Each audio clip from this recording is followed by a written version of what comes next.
So thank you everyone for joining this morning. And I especially want to thank Lakeisha Boggs for stepping in for Ashley, who is on the road today. So Lakeisha has helped open up the room and she'll help facilitate the chat. So Lakeisha, if you could keep an eye on the chat and as we get to the end, when we get to the question and answer period, kind of wrangle any questions that people may have for me, I'd really appreciate that. And if there's any technical glitches that come up during this, please let me know. So thanks everyone for joining. I am just so I'm trying to think, what's my word that I'm feeling today? I think thankful is my word for today, because just looking on here and seeing all of these names and some faces, photographs, it just brings me real deep appreciation for the fact that you all show up here and want to share this space and continue on this journey. So thank you very much, everybody, for coming. So let me go ahead and share my screen this morning.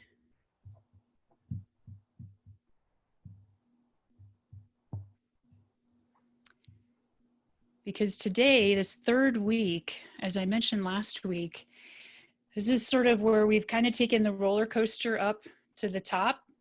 And we've gone pretty slow. I hope maybe kind of gotten an entry into what mindfulness really means, what it means to come into the body. And we might try a different grounding exercise today. I might ask y'all to vote on this grounding exercise to kind of solidify that coming into the body. But hopefully we've kind of warmed you up to that. And so now we're at the top of the roller coaster and we're looking down, because now we're really dropping down.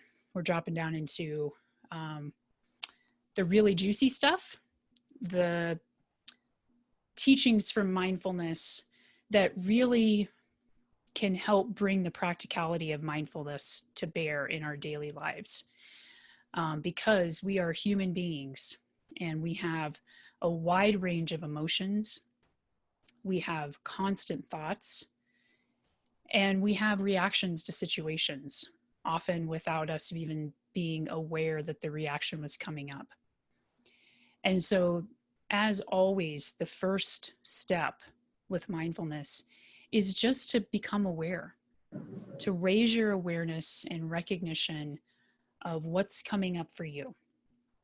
What emotions are you feeling? What thoughts are you having? What reactions are you having?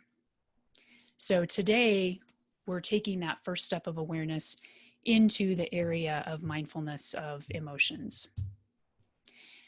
So I want to allow some time for follow-up from last week. If anybody has any questions or reactions to what's occurred over the last week for you.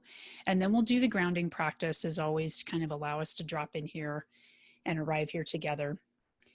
And then we're going to turn the discussion to a distinction between feeling states and emotions, which can, I think, help to begin to raise that awareness of what we're really feeling.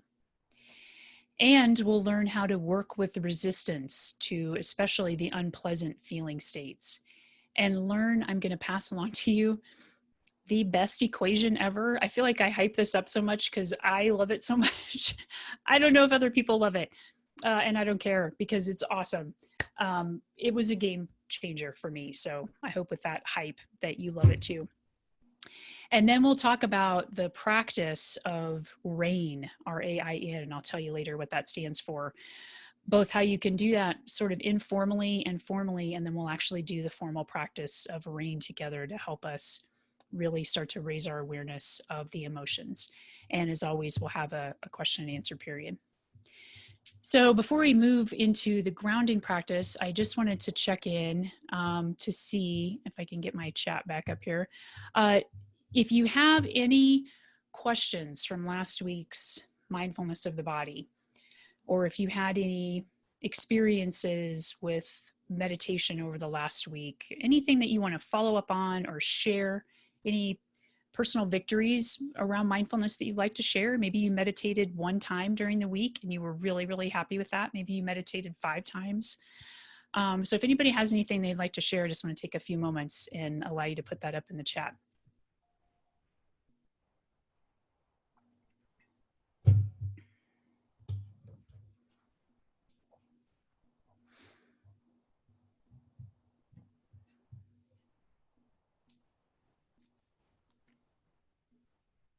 Okay.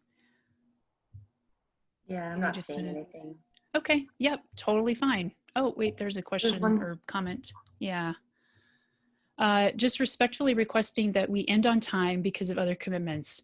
Last week, I felt like I missed out before we were still going at the end and had somewhere to be. I totally understand that, Gina, and thank you for reminding us of that.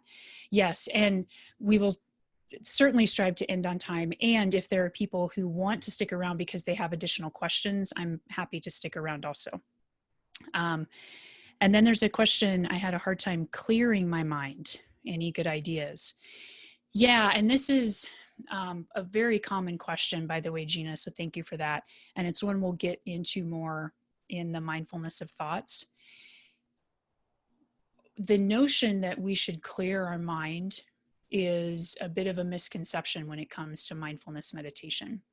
Because as we'll learn when I talk about mindfulness of thoughts, our brains are designed to think. And so we're never going to be able to stop our thoughts or clear our mind. And it's understandable to want to do that and to maybe sometimes feel like we're too frenetic or we can't sort of settle in to the meditation. And that's perfectly okay because, again, this is a practice. So, just some tips on learning how to work with that is that when you come into a formal meditation and you feel like the thoughts are just bombarding you, again, first of all, to connect to your breath and see how long you can keep following the breath, every part of the breath, from where it enters the nose and goes all the way down into the abdomen. And to really try to concentrate on how much you can follow the breath. And then maybe 2 or 5 seconds later, your mind gets lost in another thought, and that's okay. Remember to notice the thought and bring your awareness back to the breath. And just keep practicing that because it does take time and it takes the practice. And even the most experienced practitioners are still going to have a lot of thoughts going on in their head. So it's normal, and you can learn to just work with it a little bit more. Some other comments. I had a moment of irritation and tried to meditate. It took a while to come into the anchor. First of all, congratulations for recognizing you had a moment of irritation. And I loved how you said that. Instead of saying I was irritated or I am irritated, you said I had a moment of irritation, because that's exactly what it is. And second of all, not only did you recognize it, but you tried to bring mindfulness to it. And although you say it took a while to come to the anchor, you still set the intention and you showed up to do that and you've got to the anchor. So congratulations. I think that's huge. I didn't meditate, but I did do more of the things that help clear my mind, just being myself and doing things that put stress out of the forefront of the mind. I love that because that's what mindfulness is about, is just bringing it into those daily activities. I find myself able to catch my breath as the wave of demands hit me. I am able to not stress as much. That's beautiful. And I don't know who S023 number is, but that's really amazing that you're able to catch your breath. I found myself stopping and breathing during stressful times instead of picking up my phone and playing a game. I really tried to come to my anchor and use that as a way to settle. Beautiful, absolutely beautiful. And that's the practice, like that mindfulness, that awareness of stopping and breathing during stressful times. Mountaintops does not do it for me, but a beach, absolutely, yes. I'll put that in the repertoire too. A beach maybe also for folks instead of a mountain.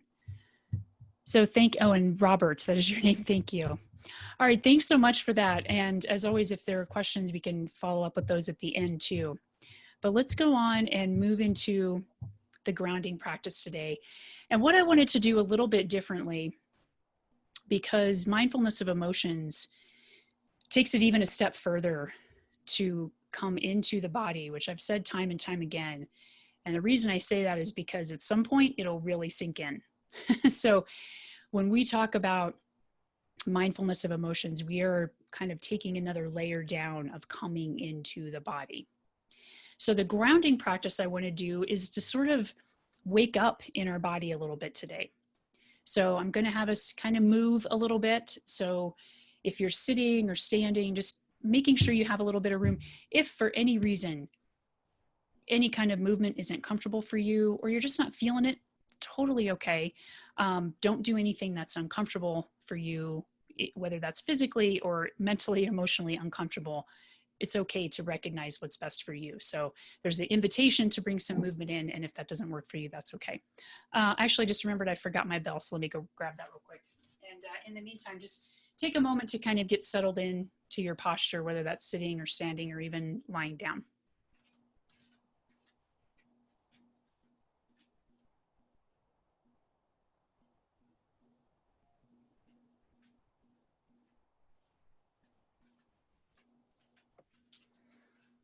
And we'll go ahead and get started.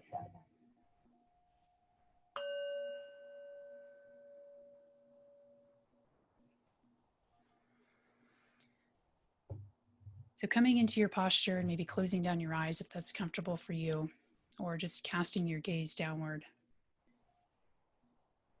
Noticing and allowing yourself to settle into whatever posture you found for yourself today. And let's begin by taking a few deep inhales and exhales to allow us to settle in and arrive here more. So beginning by inhaling through the nose, noticing the air passing the tip of the nose, expanding the belly, and exhaling with a bit of a just letting out the air and inviting the body to settle in. And again, inhaling through the nose, maybe a slightly deeper breath if that's comfortable for you. Filling up the belly. And on the exhale, letting out a ha.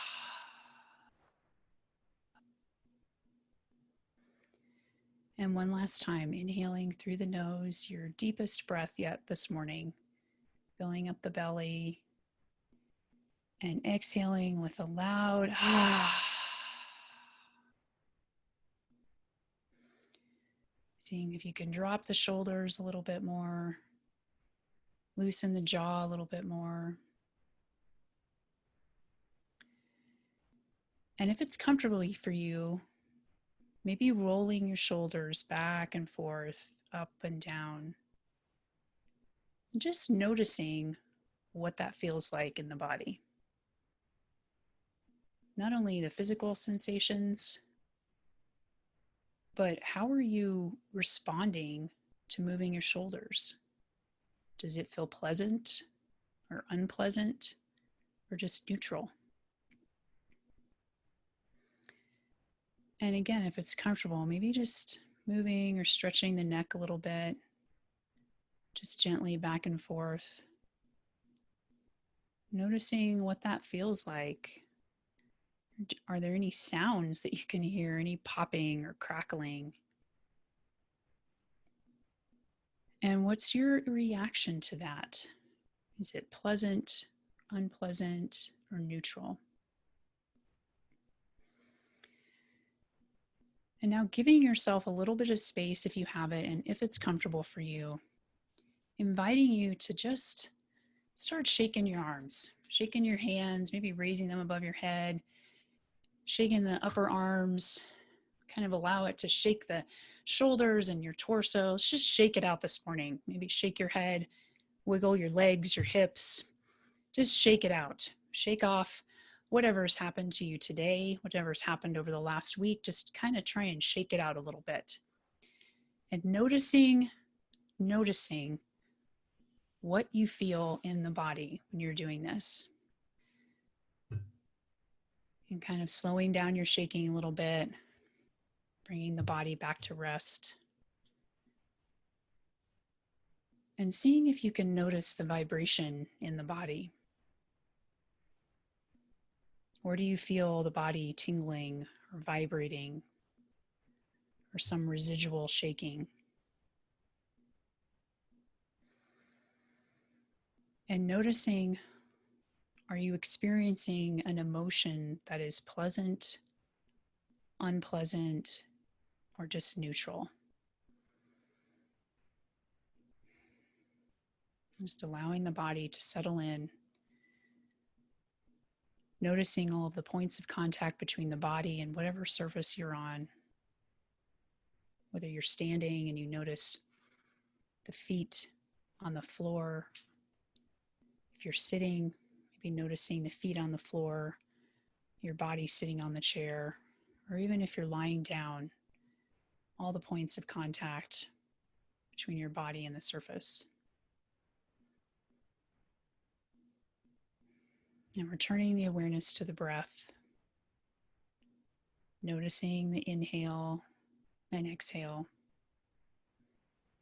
and setting the attention just to arrive here, to be present for this time that we have together, and to allow for whatever is coming up within you, knowing that even during this session, you can return your awareness to your breath as your anchor. And slowly begin blinking your eyes open, noticing the light coming into the room where you are, the sounds, the temperature, and arriving fully back here where you are.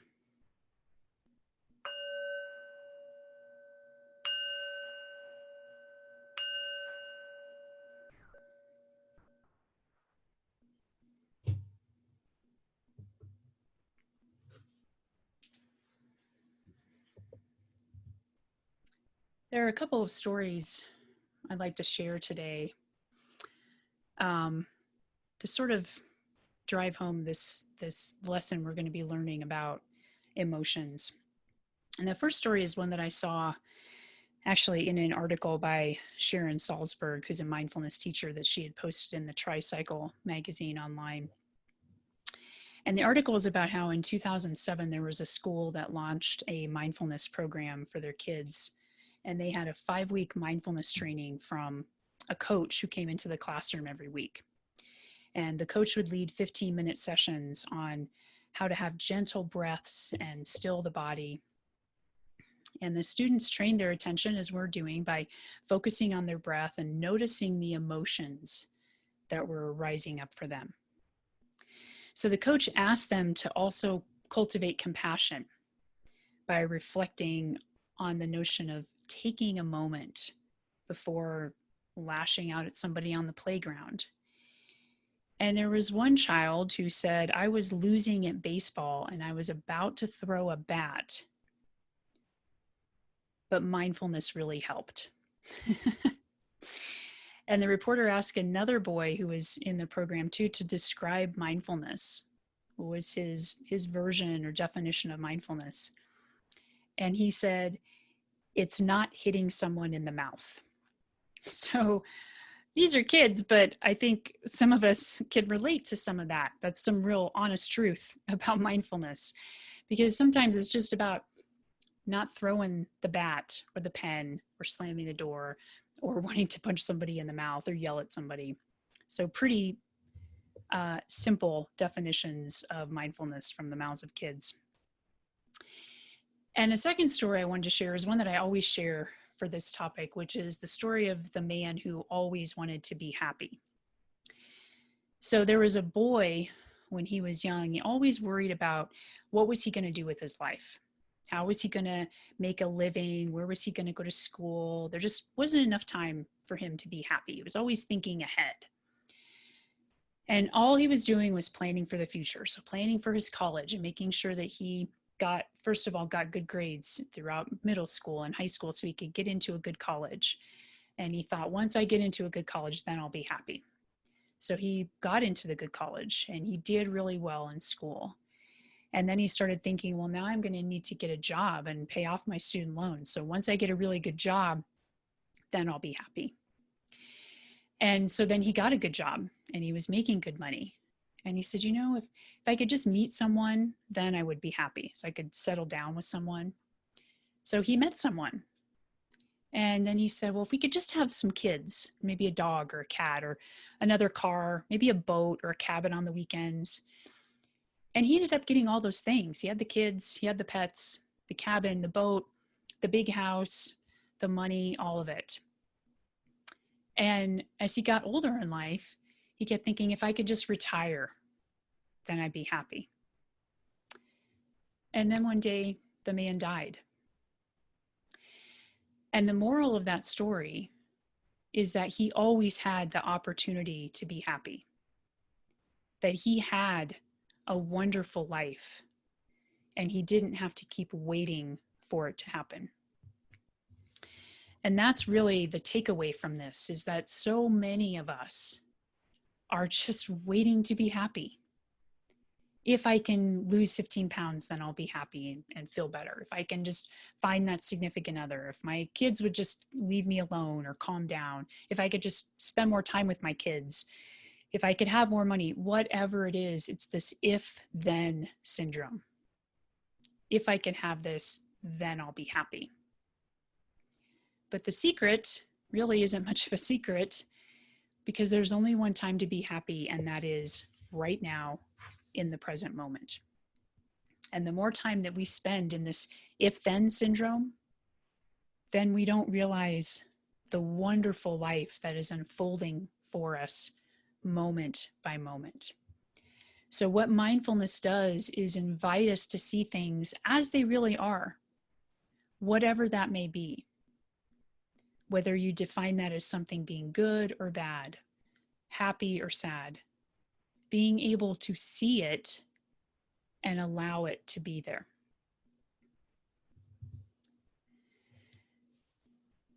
The work with mindfulness of emotions makes this critical distinction between feeling states and emotions.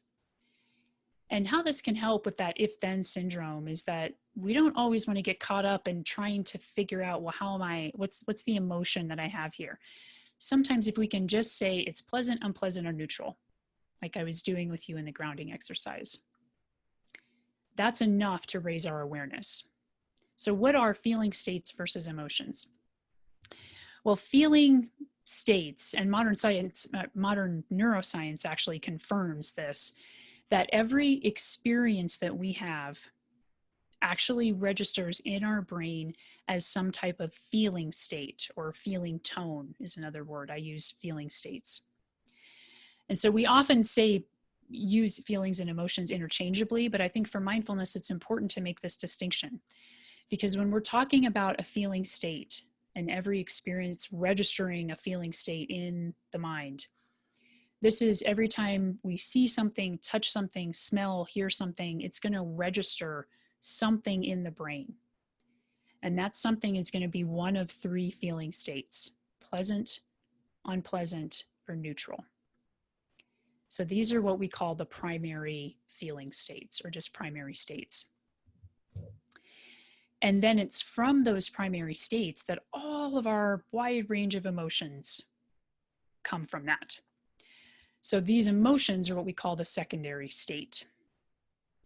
And those emotions can be everything from anger to sadness, fear, craving, aversion, joy, happiness, you name it.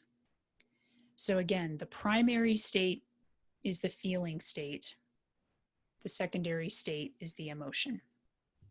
So just give a practical example real quick.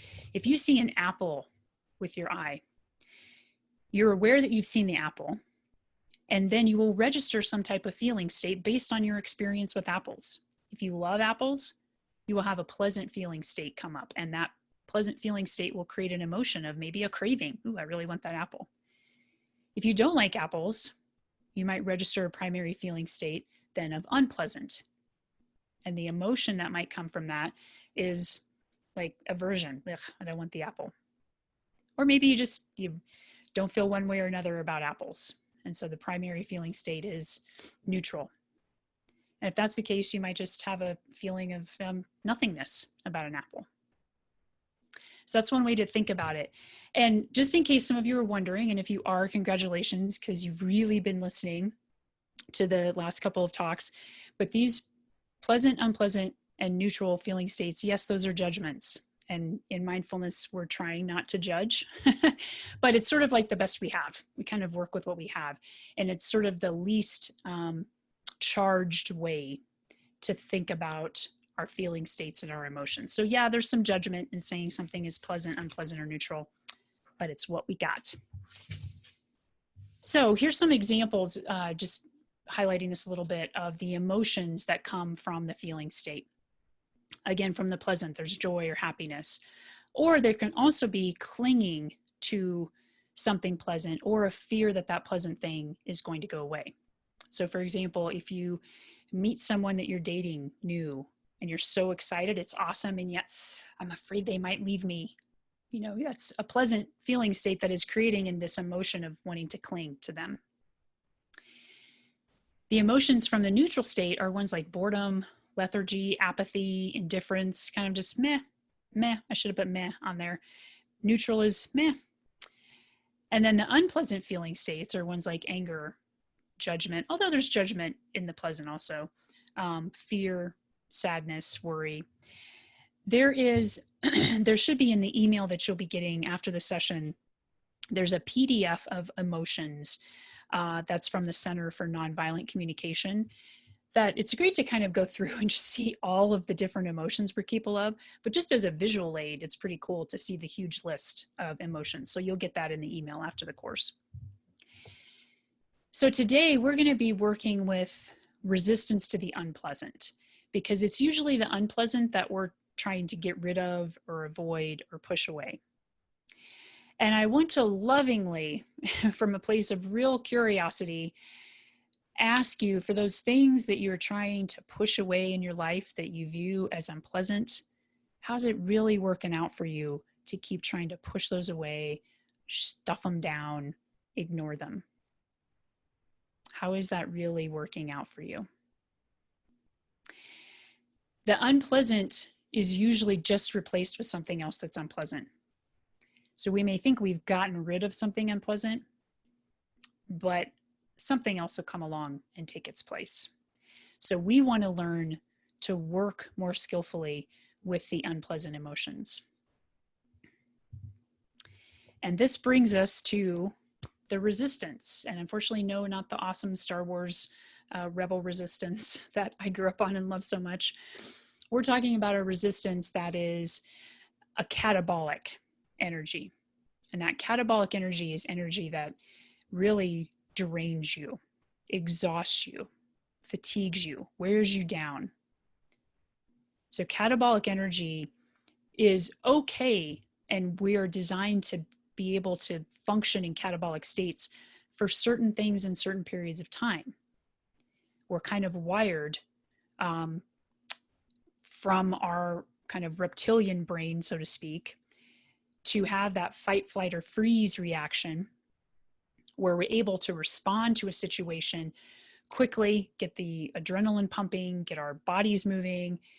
And the issue is, and that's catabolic energy. That's like responding to something quickly. That kind of catabolic energy is only meant to burn for a short while, and then it burns out. So this is why if we are constantly fighting, fight, flight, or freeze, or running away from, or being paralyzed in the face of something that we perceive as unpleasant, we are keeping that catabolic energy going. And so it's no wonder that people are exhausted and tired and stressed and fatigued. So, and I want to point out this image in the bottom. There's actually kind of a story about, there was a great spiritual teacher who asked one of his students, "Is that boulder you're carrying around heavy?" And the student says, "Yes, it is." And the spiritual leader said, "Well, put it down." And that's kind of what I'm asking with respect to this catabolic energy, this resistance. If it's heavy, if it's weighing you down, let's put it down. But how do we do that? Well, this brings me to the most exciting, best, most awesome equation ever. I feel like I need a drum roll. A Buddhist monk teacher, Shinzen Young, is credited with this equation, which is suffering equals pain times resistance. I love that. That was, as I said, a game changer for me, because we are so conditioned, especially in this country, to think that you just got to suffer, just got to suck it up. Coming from Nebraska, you just got to pull yourself up by your bootstraps.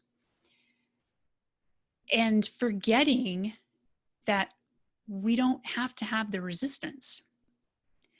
So what this equation really means is that there is going to be pain in life, but how much we suffer from that pain depends on how much we're resisting against the pain. So the pain is the unpleasant. How much are we resisting, pushing away, running away from that pain? Because however much that is, it increases our level of suffering. So for example, just to put it into some math, if you have a painful event that's like a 10 on a scale of 1 to 10, 10 being really painful, and your resistance to that painful event is a 10, full denial, full anger, not wanting to accept it, running away, pushing away, ignoring it, you're 10 out of 10 on the scale, that means your suffering is going to be 100%. So if we can just learn to work with the resistance, because we can't control the pain that comes our way, but if we can learn to work with our resistance to that pain and maybe get your resistance down to a 5 or a 2 on that scale, then your suffering, becomes a 50 or a 20. So there's oftentimes people quote Buddhism or refer to Buddhism as standing for the notion that life is suffering. And that's actually been a mistranslation. My understanding, and I don't obviously speak that language, but my understanding is that the translation is actually life is pain. So yes, pain is inevitable. It's the suffering that is optional. It's the resistance actually too that is optional, that then dictates the suffering. So how do we work more skillfully with this resistance that we tend to have to our unpleasant feeling states? The first step, as always with mindfulness, is to just recognize the resistance is there. So once you and before that even, I should say, recognizing that the unpleasant reaction you're having. So recognizing the unpleasantness, the resistance, we go back to our first 2 classes, come into the body. Where do I feel this resistance in the body? Is my jaw tightening? Is my chest tightening, or does it hurt? Are my shoulders scrunched up? Is my neck sore? Is my lower back sore? And what does that resistance feel like? Is it the clenching, the tightness, the pinching, the knots? And then asking yourself, what thoughts come up with that resistance that fuel it? This stinks. I hate this. This sucks. This isn't fair. This shouldn't be happening to me. Why do people keep doing this? So again, noticing the resistance, where it's showing up for you in the body, what it feels like, and what thoughts are coming up with that. And you can practice this formally or informally. If you're being triggered by something during the day that happens or that you see on the news, and you're like, God, why does this keep happening? That's your resistance. So take time to notice it. Where is it in the body? What's it feel like? And what thoughts are coming up? And then we also just train our tolerance, which may sound uncomfortable. And yeah, working with resistance is an invitation to kind of step into the discomfort a little bit if you need to. So remembering that just like training a muscle, I go back to that all the time, just like going to the gym, it's a practice. So you can start by working on building your tolerance to something that's just mildly unpleasant. So for example, while you're in your formal meditation practice, if you notice an itch or a pain or something pinching, before you just move automatically to adjust it or to scratch it, notice it. Notice where it is, what it feels like, what your thoughts are, like, oh God, I gotta scratch this itch. And then you can mindfully address it. Or just see how long you can be with it, which is a great meditation practice, as long as you're not in some extreme physical discomfort or pain or something that really needs to be adjusted. But if you're noticing an itch or, just a tightness that you'd like to adjust, just practicing in your formal meditation with how long you can be with that unpleasant state. First of all, you might notice that it changes, which I'll talk about in a second, but that act alone will start to increase your tolerance to bigger unpleasantness. Again, it's a practice over time, but that's just something small that you can start with. In that vein, that notion of being able to practice being with something unpleasant, again, neuroscience is really helpful here. And there's a neuroscientist, Jill Bolte Taylor, who has a book that's called My Stroke of Insight, which I haven't read yet, but it's on my list. But she says that 90 seconds is about how long the electric brain circuitry lasts for a thought, an emotion, or an urge. And so if you're having some strong emotional reaction to something, if that emotion, and this is the key, if you don't continue to feed that emotion or that thought or that urge, it will last for about 90 seconds. Where we get caught up, though, is in our stories about that. We go hook, line, and sinker. And for whatever traumatic thing it is that happens. For example, when my mom passed away, the first thing I went to was, I don't know how to do my life without my mom. I can't do it. I don't want to do it. And just, I sunk into that. And as long as I kept saying that to myself, I can't do it, I don't want to do it, then that circuitry just kept firing. And I do want to make this important point. This is not, again, we have to be mindful of not pushing it away. So the point of this 90-second neuroscience lesson is just to let you know that, again, everything is temporary. And so if we're not feeding the emotion or the thought or the urge, then science says it would last about 90 seconds. And we also don't want to push it away. And so the RAIN practice we're going to do kind of teaches us how we can explore it without identifying with it and just letting it be there without continuing to feed it. I do want to make a note about the urges and cravings in the context of addictions, which I'm not addressing here in this course. It's sort of a next level and much more deeper conversation. But I do want to give a resource here that if folks need more support around addiction issues or know somebody who does, the website I have here in the slides, which you'll get after the session, urbanrecovery.com, has some therapies and mindfulness-based techniques to help address that. Because I'm a lawyer, I found this quote by former Supreme Court Justice William O. Douglas very enlightening and kind of terrifying, because it said, at the Supreme Court level where we work, 90% of any decision is emotional.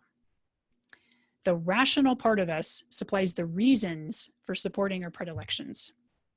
So yes, even the brightest minds, biggest thought leaders in the legal system, not to mention in other arenas, but the Supreme Court justices, the decisions that they're making that are impacting the entire country are made from mostly their emotions, no matter how much they want to try and deny otherwise, because then the law that they apply is just there to kind of support that emotional reaction. So this is William O. Douglas speaking from his perspective. There might be other judges that disagree with that, but I thought it was kind of enlightening to let you know judges are humans too.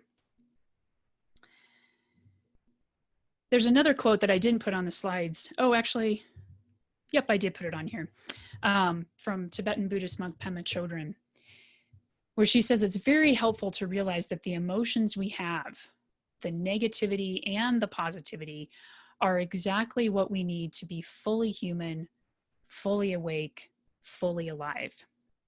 And again, I refer you to the PDF list of emotions. But this is such an important point and quote from her, Because one of the reasons that we push away the unpleasant, or we ignore it or resist against it, is that we think it doesn't belong. That this pain, sadness, hurt, anger, that it doesn't belong here, that I'm just supposed to be happy. I just want to feel good, which is totally understandable. And everything does belong, because we need and welcome in all of those wide-ranging emotions, because that's what it takes for us to be fully human. Because without anger, we wouldn't know forgiveness. Without sadness, we wouldn't know joy, and vice versa. So trying to resist against those unpleasant emotions is denying yourself the privilege and the honor of what it means to be fully human. It goes back to that sort of dismembering, I think, that I talked about last week, that we have dismembered ourselves, cut off a part of ourselves, our mind from our body and heart.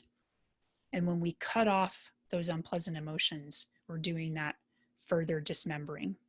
So we want to come into wholeness and recognize we are whole human beings. And we have the space and capacity to hold all of those emotions.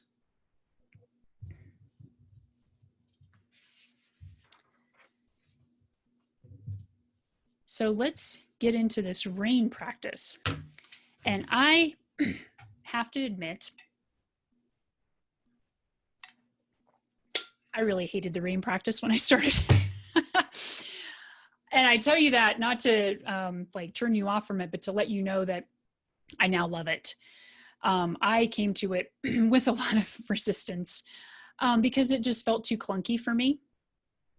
Some people do not have that reaction. Some people love it from the get-go. Others of us, it takes practice. Whatever your reaction to it is perfectly normal, and that's exactly where you're supposed to be in your reaction. And I extend the invitation to just keep coming back to it as a practice. Just give it a try. And like a muscle, don't just do it once and think that you're going to get a big, strong bicep. Keep doing the practice. So RAIN actually stands for recognize, allow, investigate the sensations in the body, and nurture. So this practice was actually invented, I think, in the 70s by a practitioner named Michele McDonald.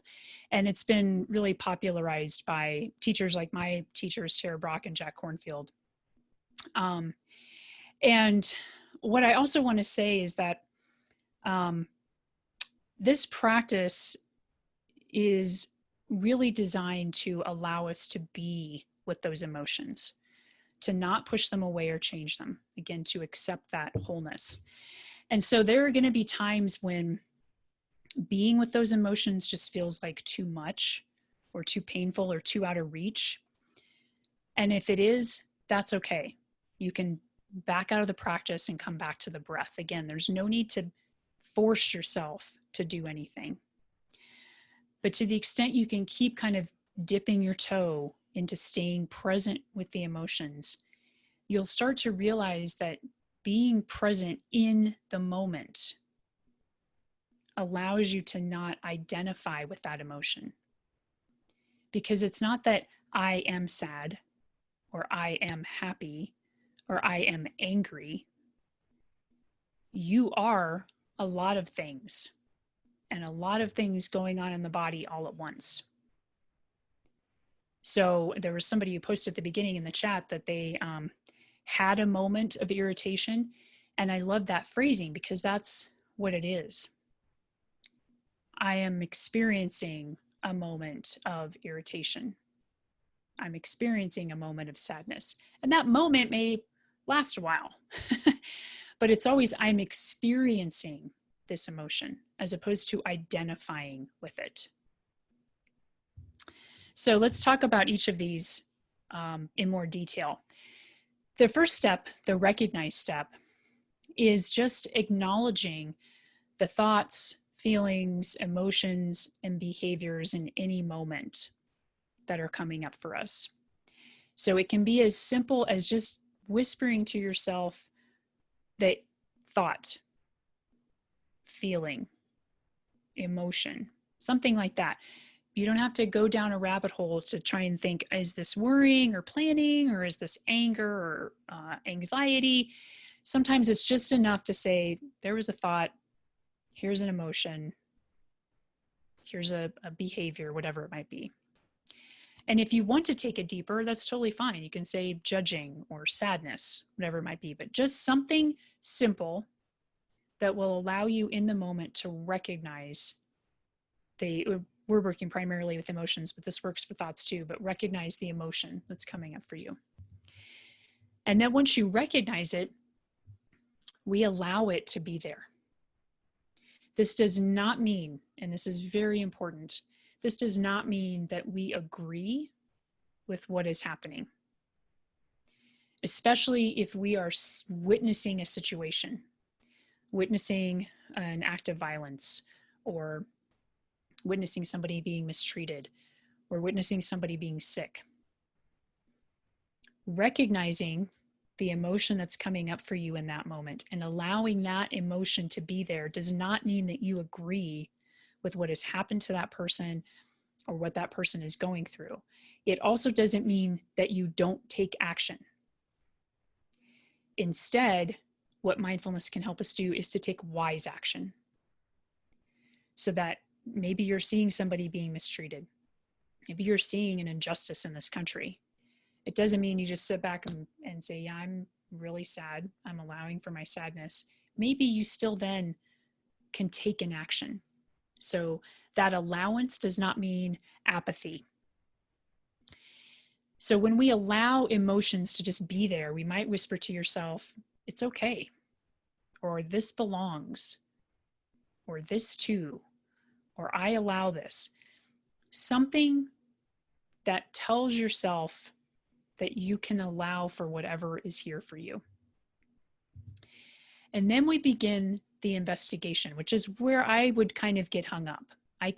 If you could do just the recognize and allow part of the RAIN practice, that's great. And maybe that's all you would take away from this, and that's all you ever want to do.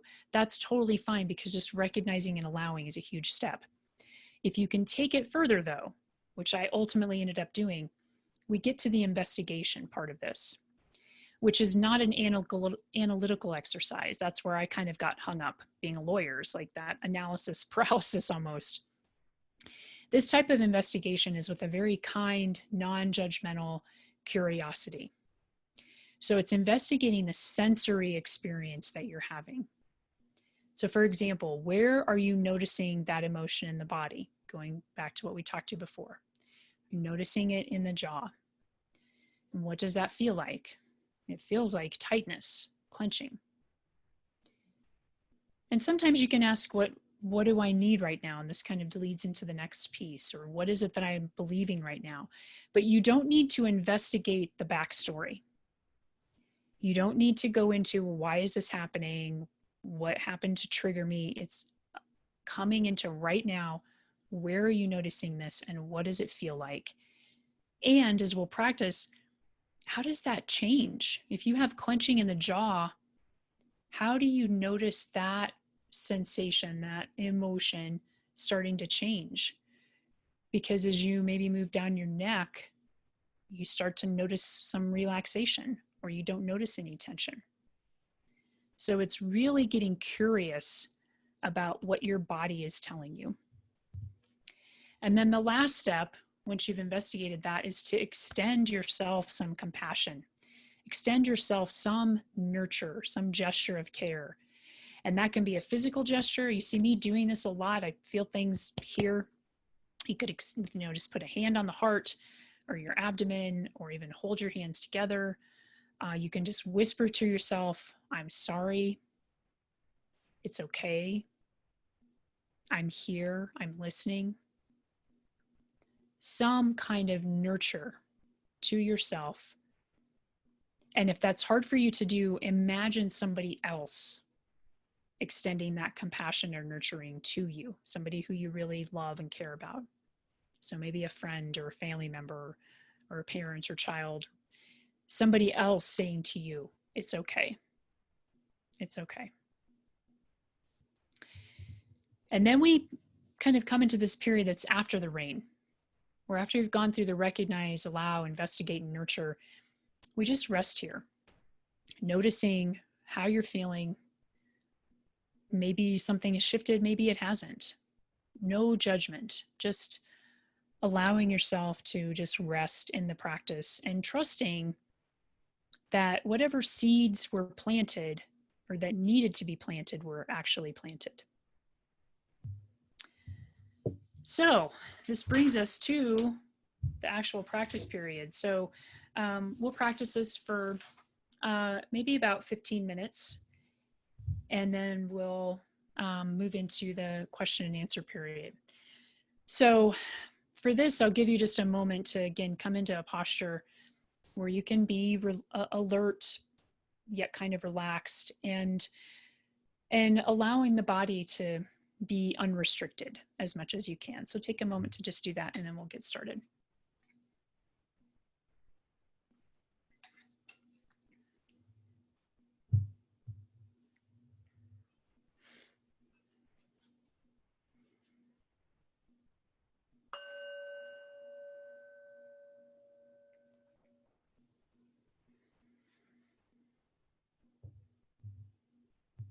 So as you're coming into your posture and settling in, closing down your eyes if that's comfortable for you, or just casting your gaze downward. Allowing the body to settle in, making any adjustments you need to, and bringing the awareness to the breath. Noticing how the breath is for you today without any judgment, just letting it be however it is.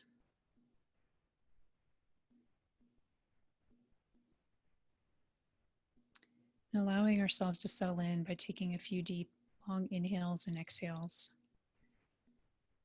So inhaling through the nose, noticing the breath passing the tip of the nose, how the chest and abdomen rise. And then exhaling gently and slowly through the mouth or nose.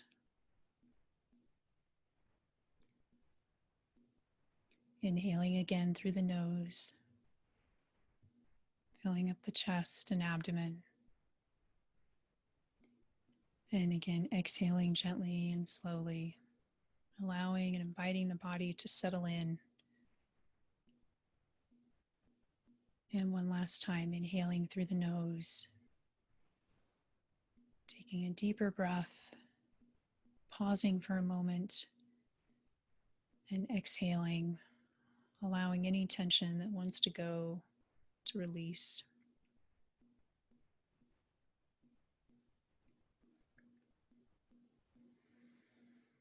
Resting the awareness on where you can notice the breath the most, establishing that anchor, whether that's at the tip of the nose or the back of the throat, or maybe the rise and fall of the chest or abdomen. Having this anchor for yourself that you can return to at any time.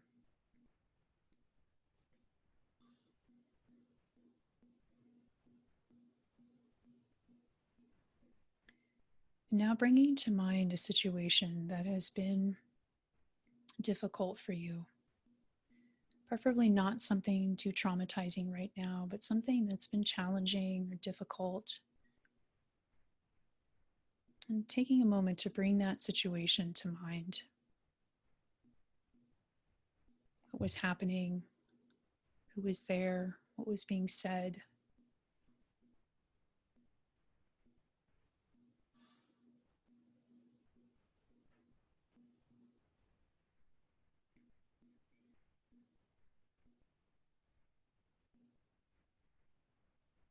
Noticing now yourself in this situation, bringing your awareness into the body, and beginning by recognizing what's coming up for you. If there's an emotion or thought whatever you notice, and just simply whispering to yourself emotion, thought, or maybe unpleasant, unpleasant.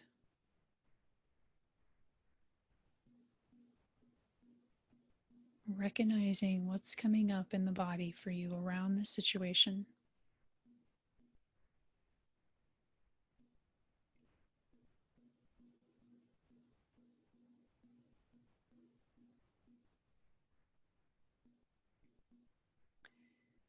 And now extending the invitation to allow whatever's coming up for you to be there without pushing it away, without judging it,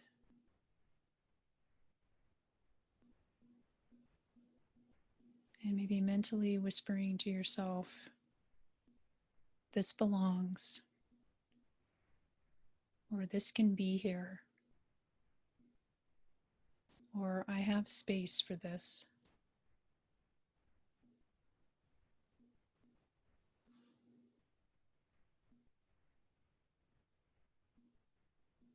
Allowing it to be here. Maybe even just saying yes to this being here. Doesn't mean you're saying yes to what's happening. Yes to this emotion or thought being in the body.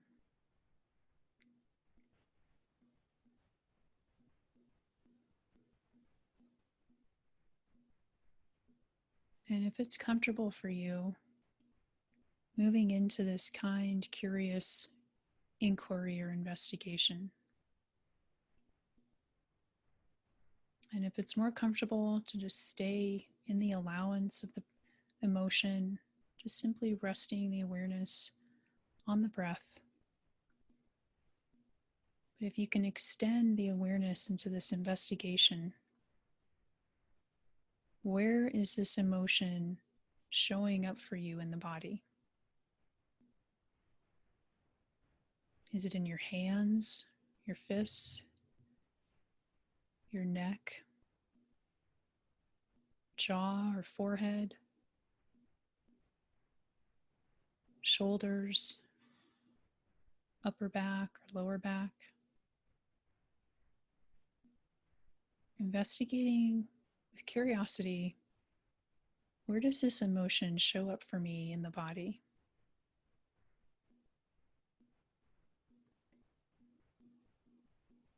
And then asking, what am I noticing about how that feels in the body? Is there a clenching, a tightness, a fluttering? Noticing what the sensation feels like.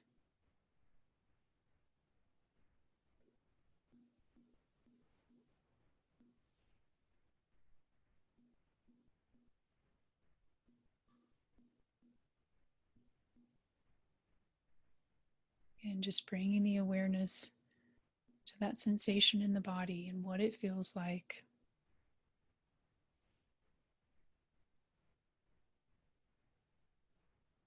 And asking yourself, what does this emotion or sensation want from me? And extending yourself some gesture of compassion or nurturing.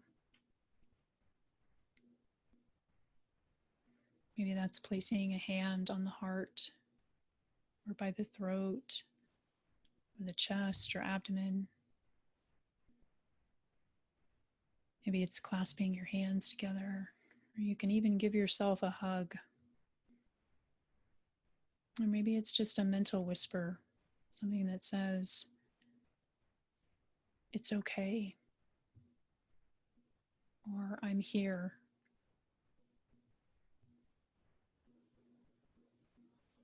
or I forgive you.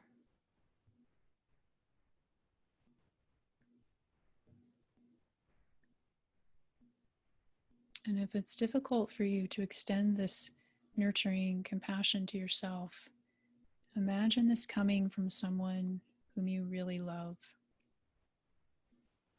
that friend or relative who can nurture you and say, "It's okay, I'm here."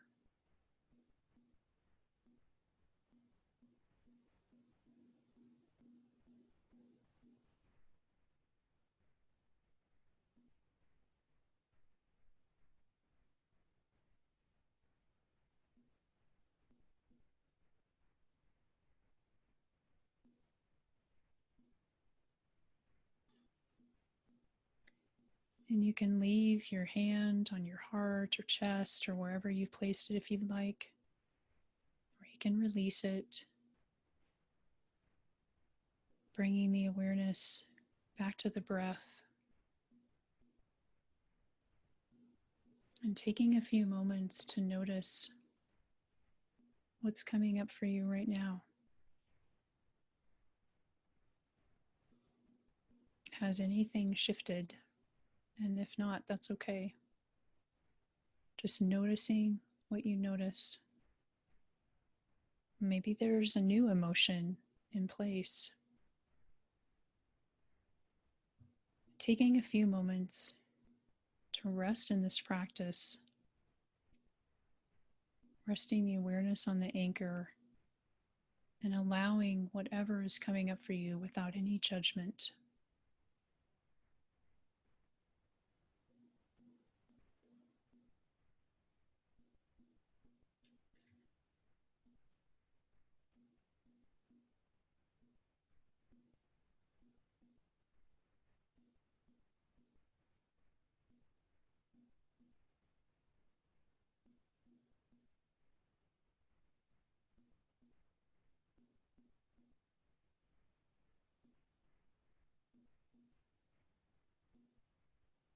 Bringing the awareness now back to the breath. Maybe lengthening your inhale and exhale just a bit.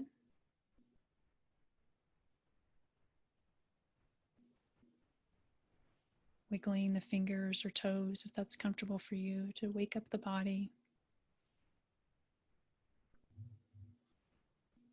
And when you're ready, gently blinking the eyes open, just noticing where you are and how you're feeling right now.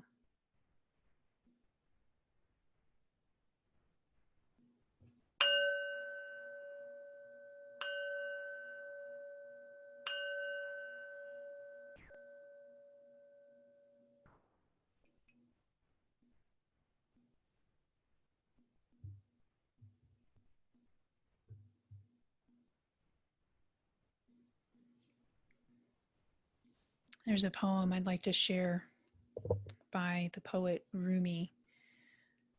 It's called The Guest House. This being human is a guest house. Every morning, a new arrival, a joy, a depression, a meanness. Some momentary awareness comes as an unexpected visitor. Welcome and entertain them all, even if they're a crowd of sorrows who violently sweep your house empty of its furniture. Still, treat each guest honorably. He may be clearing you out for some new delight.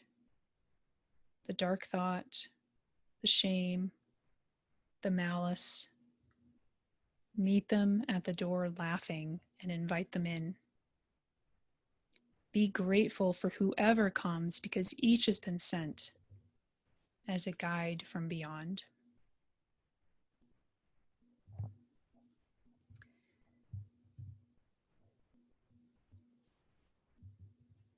So with that, we will move into the question and answer period. Make sure I get my chat on. Here we go. And also just a couple of things. You will also get a journal again this week.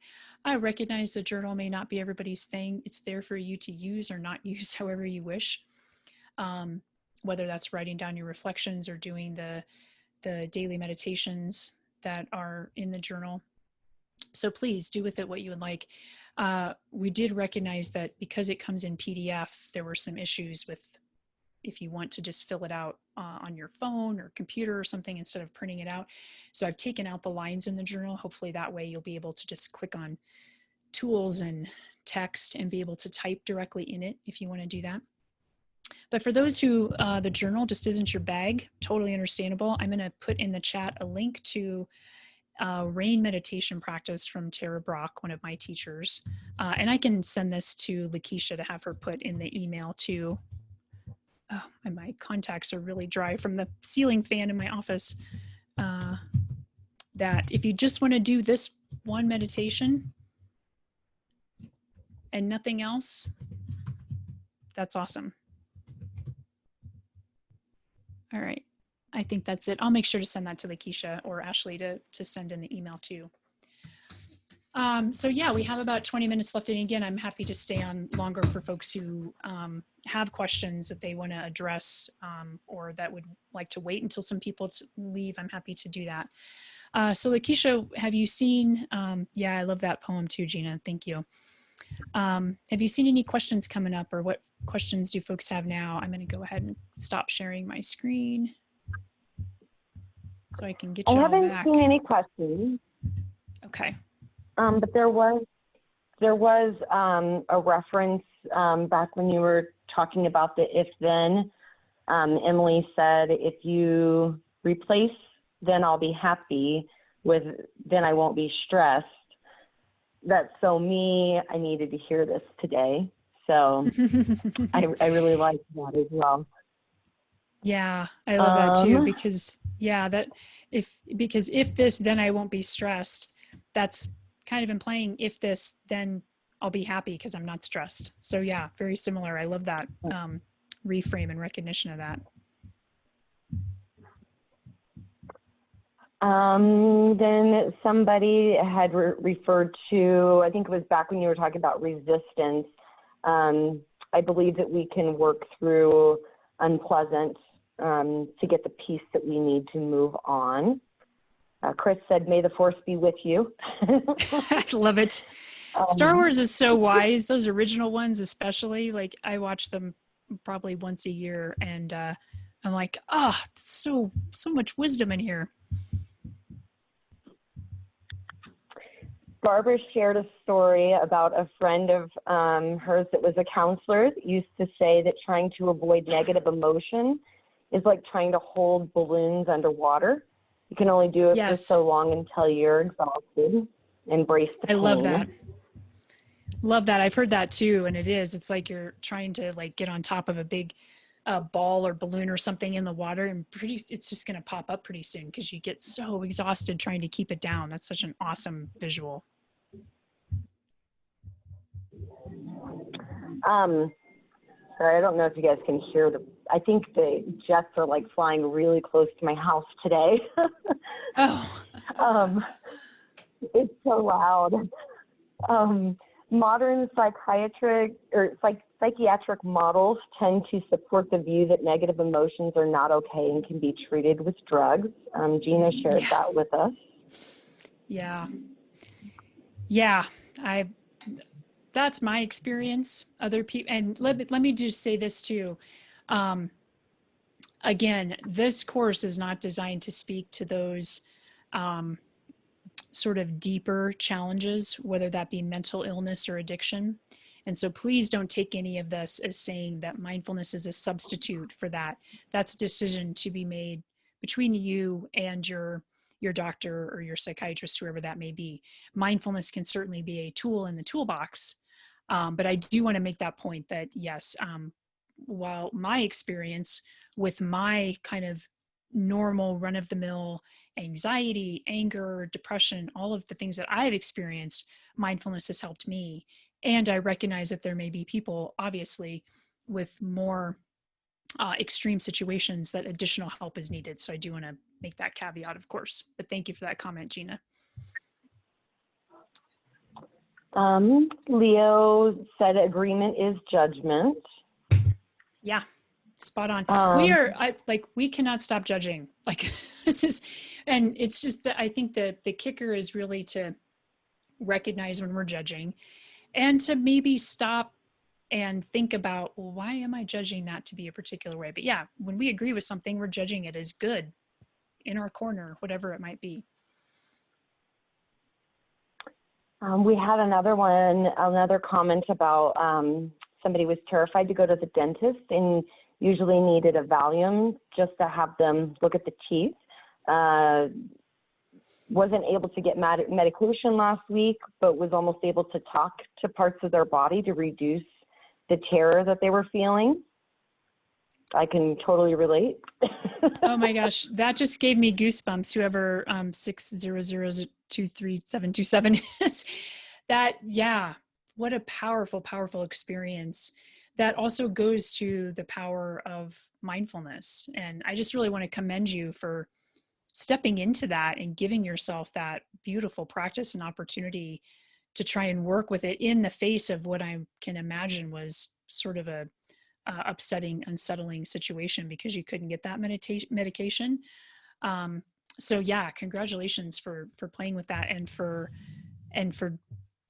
just, I think that's awesome. So yeah, that's a judgment. I think it's awesome. That's really incredible. Anne was asking if there's mindful that is the best to use while walking. Oh, thank you for that question, Anne.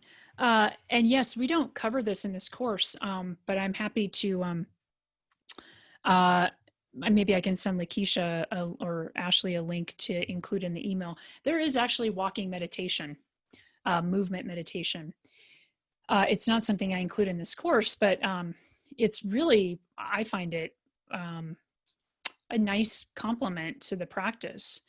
And it's very simple, actually, because if you're doing a walking meditation, for example, as always, the first thing is just to ground yourself, notice your feet on the ground, anchor to your breath.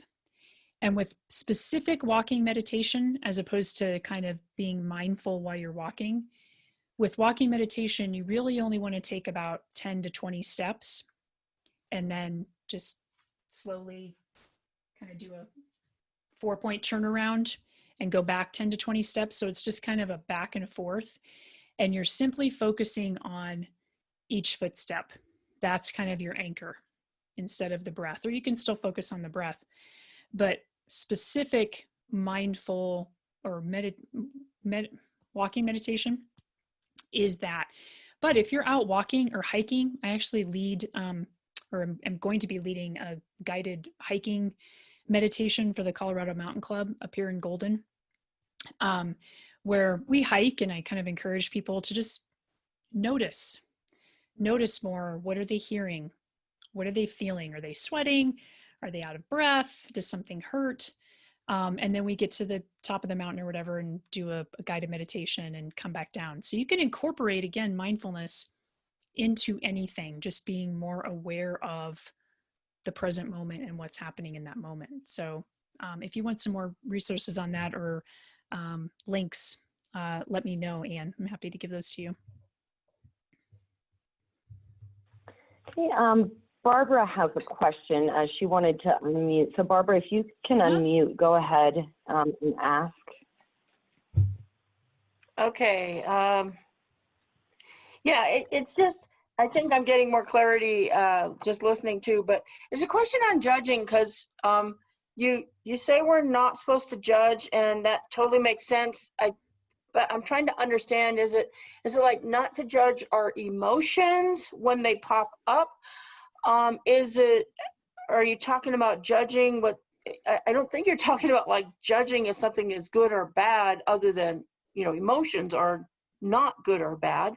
But is it just when you say not to judge, is it like is it totally, are you talking about emotions? Just thank you for that, Barbara, by the way, and let me make sure that I get some clarity around the question. Okay. Because I talk about judging a lot. So are you talking about when I say in the context of the meditation in particular, that if you notice a thought or judgment or thought or emotion without judging it, bring the awareness back to the breath? Or are you talking more broadly just about judgment? No, well, I guess that's my question. Yeah, I was talking about when you use it in that context, like the meditation. Yeah, the first part is Yeah. that is just about the emotions, right? It's about all of it. So Okay. let me break it up this way into sort of the specific meditation and then just more generally in life. So Okay. when we're in a formal meditation, when I say, and going back to, I think, the very first lesson, that we rest the awareness on the anchor, notice when our mind wanders, and that could be that the mind wanders to a thought or to an emotion in the body. Something calls our awareness away from our anchor. Okay. So we notice that our awareness has drifted away from our anchor, and without judgment, guide the awareness back. And what I mean by that is oftentimes people will do a number of things. They'll either judge themselves for like, oh God, I can't meditate. I can't keep my Yeah. mind still. I can't sit still. Like, I suck at this. Like, there'll be all those judgments about yourself for your awareness wandering away. So that's part of it. And the second part is oftentimes people will start judging where their mind went.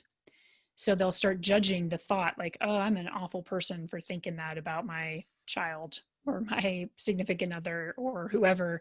Or I can't believe my mind went there. Or I can't believe I keep having this pain. So it's sort of both of those. So it's just trying. And again, judgment is always going to be there. And we'll talk about this more in the thoughts course, because if a thought didn't have some type of judgment underneath it, it wouldn't even be worth having the thought. So we're just trying to minimize the judgments that don't serve us. So when you notice your mind wander, try to, if you can, not judge where it went or yourself for the fact that it wandered, and bring your awareness back to the breath. So that's the specific piece of it. The more general piece is sort of the same in life. It's not that we're trying to stop judging, because again, that's, I think, impossible. We're just trying to maybe not engage in the stories and the judgments that don't serve us. Because I can walk outside and be like, this is a beautiful day. I love the weather. The sun is shining. The birds are chirping. That's all a judgment. Do I want that to go away? No. If I walk outside and it's sunny and the birds are chirping and I'm like, it is too hot. I am so sick of the sunshine here. I wish it would snow. Maybe that judgment isn't serving me as well. So it's about bringing awareness as much as we can to the fact that we are judgy judgersons all the time. And that's what we're designed to do. And then maybe start noticing and shifting the judgments that don't serve us. Does that answer your question, Barbara? Yeah, that totally makes sense. And especially when you acknowledge that we're constantly doing it, and we need to kind of catch ourselves in a way to not go down the path of judging, especially the negative, unhelpful Yeah. thoughts. Um, yeah. Um, okay. Yeah, I think that covers it. Thank you. Okay, no, thank you very much. That's a great question. And I'm glad for that clarity around that. The link isn't working. Okay, of course, because it's technology and me. Oh, thank you, Christina, whoever did that. Awesome. I probably typed it in wrong because my contacts are bajiggity right now and I can't see very well. So thank you for that. And I'll, again, make sure that you guys get that in the email too. Okay. Lakeisha, were you seeing any other questions? Yeah. It looks like Jenny just said that she so needed this today. She had a nagging thought in the back of her brain and couldn't put her finger on it. Now she has a lot more clarity. Chris Chris, that's what we call her. the rain meditation practice is awesome. Good, Chris. Bryce shared one of the favorite quotes relating to the practice today is, we can either make ourselves miserable or we can make ourselves great. The amount of work is the same. That was Carlos. Yeah. I'm going to butcher that last name. And that's, the book just escaped me. Bryce, if you know the book, put that in there. Awesome book.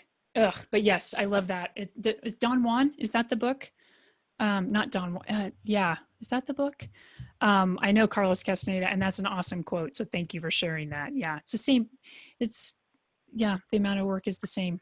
Yeah, sorry, Lakeisha, go ahead. Leo said, agreed. We can't go Tom Cruise. In my personal experience, prescriptions open the door for mindfulness to work. I think that was referring back to what Jean was saying.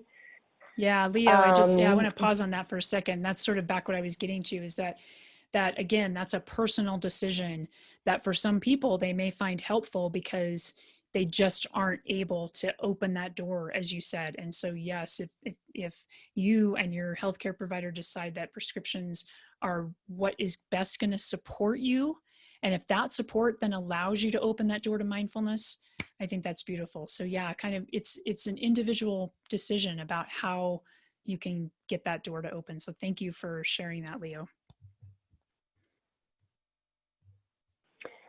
Okay.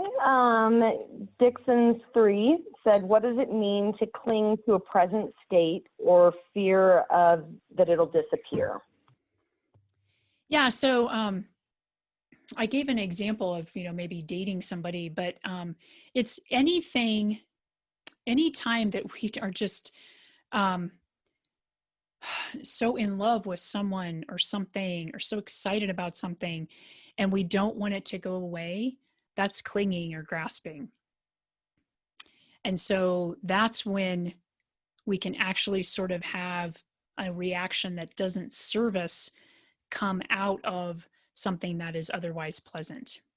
So ideally, and again, we're humans, so this is a practice to learn how to do this. Ideally, we would recognize that everything's temporary.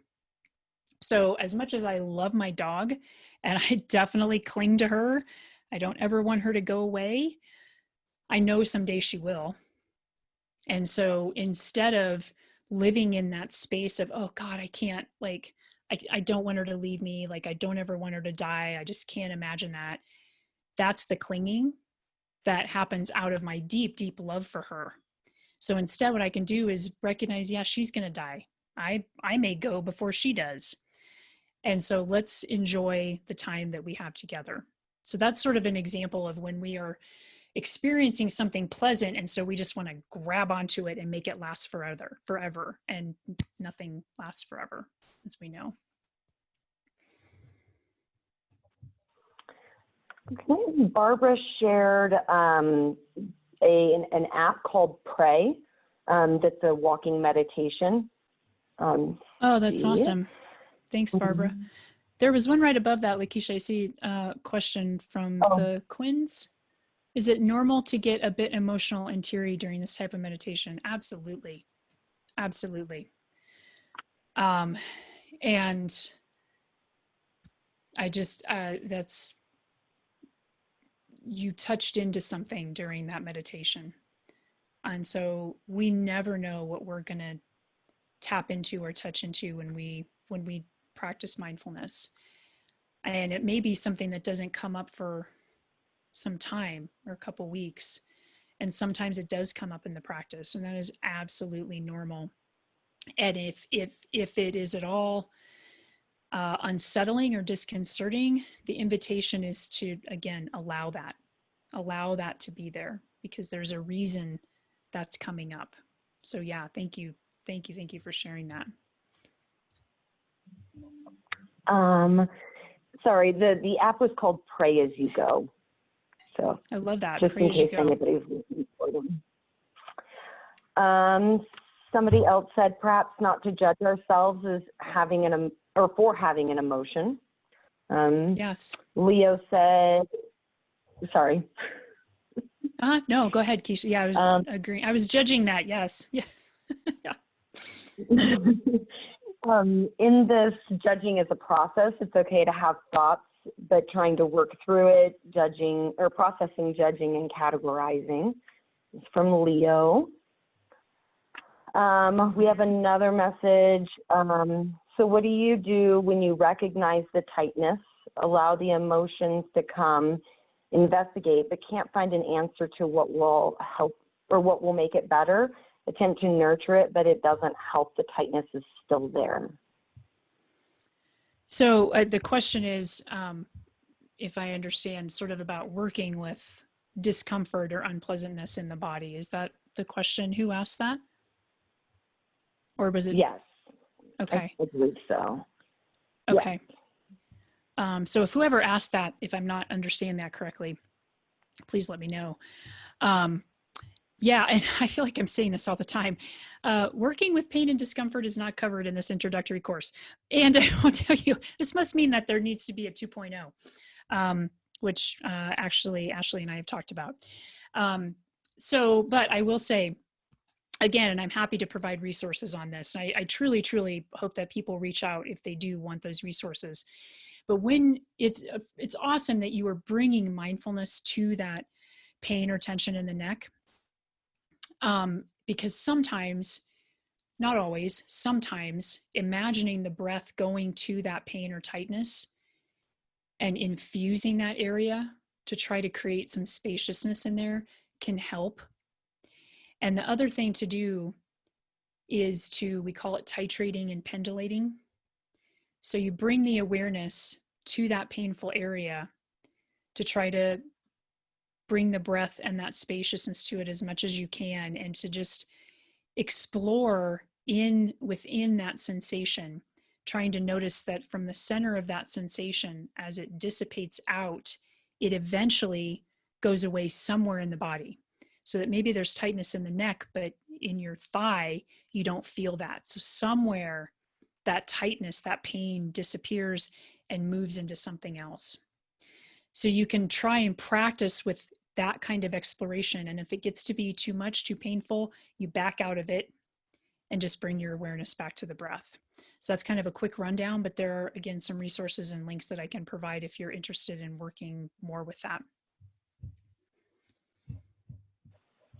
There was one other, I thought I saw, Stacy asked, I think you mentioned it, but the body holds trauma, meditation helps to release it.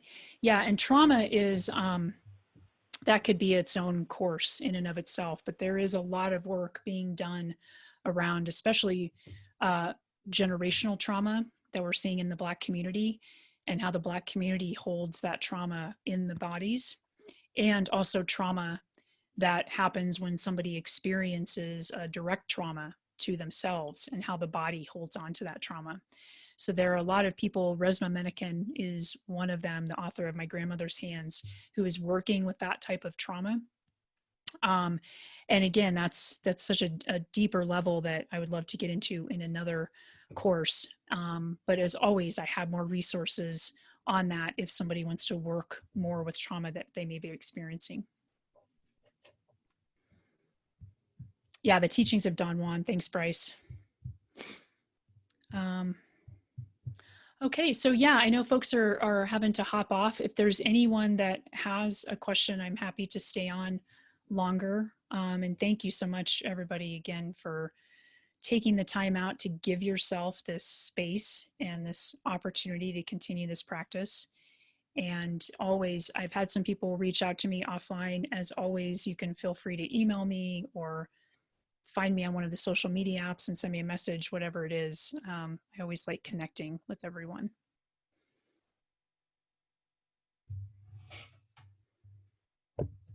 Okay, just scrolling through. Looks like folks are getting ready to hop off. Yeah, thank you, everybody.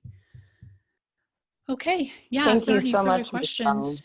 Yeah, thank you. I hope you all stay safe and well. And next week we will be talking about the thoughts, which I feel like I've been previewing for since the beginning of the course.